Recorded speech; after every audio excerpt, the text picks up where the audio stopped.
Ces matériaux peuvent révolutionner le domaine des batteries. Depuis quelques années, la chimie planche sur des matériaux à la fois efficaces et respectueux de l'environnement. Ces derniers devraient pouvoir révolutionner le domaine des batteries, mais aussi notre quotidien. Savez-vous de quoi il est réellement question ? Ces derniers temps, c'est le nitrure de bore qui est au centre de toutes les attentions. En effet, comme vous l'avez très certainement compris, les différentes batteries connaissent une véritable révolution. Pendant longtemps, la technologie lithium-ion a dominé de nombreuses industries, mais aujourd'hui, ce n'est plus vraiment le cas. De ce fait, le sodium a décidé de tenter sa chance. Pourtant, c'est le nitrure de bore qui est en passe de révolutionner le domaine des batteries. Effectivement, les matériaux de charge de refroidissement en nitrure de bore sont bien souvent utilisés pour la gestion thermique de certains appareils, notamment les voitures. Mais qu'est-ce que réellement le nitrure de bore ? Comment fonctionne la gestion thermique des batteries ? Les charges de refroidissement en nitrure de bore peuvent-elles vraiment modifier l'avenir des batteries ? Nous allons donc nous efforcer de répondre à toutes ces questions au cours de cette vidéo. En réalité, le nitrure de bore fait partie intégrante de notre quotidien. En outre, la sécurité et l'environnement sont des enjeux particulièrement importants des nouveaux matériaux. Peut-on vraiment considérer le nitrure de bore comme le nouveau carbone ? Peut-il réellement révolutionner l'industrie automobile ? En ce moment, les batteries sont en pleine révolution et de nombreux matériaux font leur apparition. Ces dernières années, la technologie lithium-ion a complètement dominé l'industrie de l'automobile. Dans le domaine des voitures électriques, la batterie représente environ 40% du coût du véhicule. Elle est donc un élément central de ce marché en constante évolution. C'est la technologie lithium-ion qui s'est imposée au cœur de cette industrie. Elle a longtemps été la technologie la plus au point. Pour faire simple, la cellule est le centre électrochimique de la batterie. Cette dernière est constituée de 4 éléments essentiels. Il est question de 2 électrodes, de la cathode, de l'anode, de l'électrolyte et d'une membrane poreuse centrale. Le rôle de cette dernière est simple, protéger les électrodes et éviter les courts-circuits. Pour rappel, l'électrolyte est un fluide mélangeant des solvants et des sels. Les ions lithium ont donc été longtemps privilégiés dans les sels afin de circuler entre les électrodes, mais aussi de générer de l'énergie. D'après de nombreux chimistes, cette base lithium aurait encore la possibilité de perdurer, mais c'était sans compter l'apparition de nouveaux matériaux particulièrement intéressants. Les chercheurs espèrent réduire les coûts tout en améliorant les performances. Ils sont donc prêts à investir dans certaines nouveautés qui, d'après eux, en valent la peine. C'est le sodium qui a tenté sa chance dans le domaine. Qu'il s'agisse de téléphones ou de véhicules électriques, les batteries lithium-ion restent les plus populaires du marché. Leur coût de production relativement bon marché est d'ailleurs particulièrement apprécié par les constructeurs automobiles. Cependant, cette production à coût réduit n'est pas sans conséquence pour l'environnement.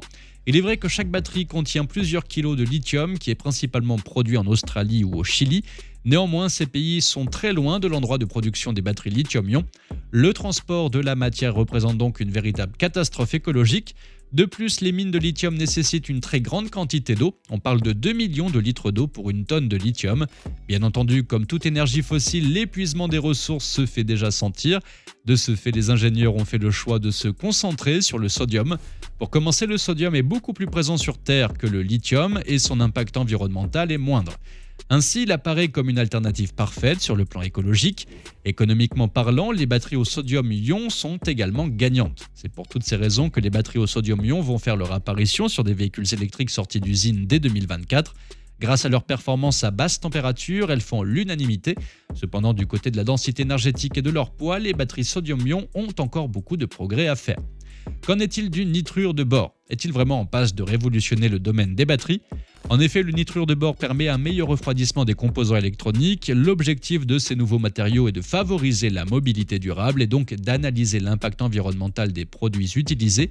Le nitrure de bore fait partie d'un ensemble de matériaux permettant de mettre des composants électroniques nanométriques au point. Ces inventions font la une de l'industrie automobile et les chercheurs se penchent durablement sur la question. Sommes-nous véritablement à l'aube d'un changement technologique incroyable ? Les matériaux en charge de refroidissement en nitrure de bore sont aujourd'hui beaucoup utilisés dans le cadre de la gestion thermique des batteries. Mais qu'est-ce que réellement le nitrure de bore ? Le nitrure de bore est un composé de formule chimique Bn. Qualifié d'isoélectronique de carbone, le nitrure de bore est formé d'un nombre égal d'atomes de bore et d'atomes d'azote. Ces derniers encadrent le carbone dans le tableau périodique des éléments. Ainsi, le nitrure de bore existe sous 2 variétés différentes. Il est d'abord question de nitrure de bore de type graphite. De forme dite HBN, il est un très bon isolant. Il possède même des propriétés lubrifiantes supérieures à celles du graphite à haute température. Les microparticules de HBN peuvent offrir une lubrification instantanée à froid. Cela crée une fiabilité mécanique des couples piston-cylindre de moteur. Le HBN présente également une très bonne conductivité thermique. D'un autre côté, il est question du nitrure de bore de type diamant. Cette forme dite CBN est une structure cubique. Sa dureté est exceptionnelle et sa valeur est proche de celle d'un diamant. Le nitrure de bore de ce type est aussi très abrasif. Il résiste même mieux à la chaleur et au choc qu'un diamant. Maintenant que nous avons un peu plus d'informations sur le nitrure de bore, il est important de comprendre le fonctionnement de la gestion thermique des batteries. Qu'en pensez-vous ? Vous n'êtes pas sans savoir que le secteur automobile connaît de multiples changements. Le principe de neutralité carbone va dans le sens d'une conversion vers les véhicules électriques. De ce fait, les systèmes de gestion thermique des batteries deviennent de plus en plus importants. La solution de refroidissement liquide doit être bien conçue et dispose de connecteurs rapides. Cela permet alors de dissiper l'excès de chaleur mais aussi de prévenir les pertes thermiques. Les temps de charge sont réduits, tout comme les températures. Le système de gestion thermique des batteries permet de suivre et de contrôler la hausse de la température du bloc batterie. Les raccords rapides participent à une gestion thermique incomparable. Les matériaux utilisés doivent être adaptés au type de liquide de refroidissement du système. Actuellement, le nitrure de bore semble être la solution idéale. Effectivement, les charges de refroidissement nitrure de bore parviennent à relever le défi de la gestion thermique, notamment parce qu'il est connu pour sa stabilité thermique et sa conductivité. Ces propriétés entraînent la fabrication d'une famille de charges céramiques légères. Ajoutées à des polymères, ces dernières améliorent la conductivité thermique et maintiennent l'amélioration électrique. Les charges de refroidissement à base de nitrure de bore permettent d'obtenir une évacuation élevée de la chaleur et répondent aux exigences en matière d'isolation électrique. Le nitrure de bore détient aussi des propriétés aux fonctions multiples. Ce matériau participe donc à la réduction de la taille et du poids des composants, ce qui impacte aussi le coût du système. Le nitrure de bore permet à tous les composants de dissiper efficacement la chaleur et d'atteindre une fiabilité sur le long terme. Ainsi, le nitrure de bore semble remplir toutes les conditions nécessaires à la mise au point d'une batterie performante en tout point. L'avenir des batteries semble au beau fixe, de nombreuses inventions en sont la preuve. Des chercheurs de l'université Jiao Tong de Shanghai ont inventé une housse permettant de préserver les batteries des variations de température.